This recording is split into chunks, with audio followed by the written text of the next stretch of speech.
হালাল শিল্প পার্ক প্রতিষ্ঠায় মালয়েশিয়ার সহায়তা চায় বাংলাদেশ। মঙ্গলবার কুয়ালালামপুরে হালাল শিল্প সংশ্লিষ্ট কর্মকর্তাদের সাথে বৈঠকে এই আহ্বান জানান অধ্যাপক মোহাম্মদ ইউনুস।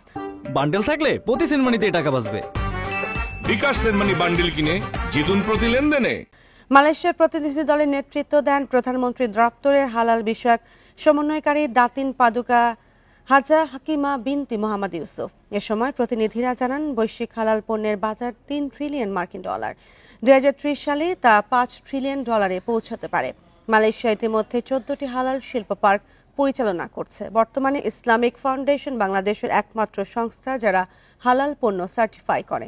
পরে বিডা নির্বাহী চেয়ারম্যান মালয়েশিয়াকে বাংলাদেশের হালাল শিল্প পার্ক স্থাপনের জন্য প্রয়োজনীয় চাহিদা চিহ্নিত করতে সহায়তার আহ্বান জানান।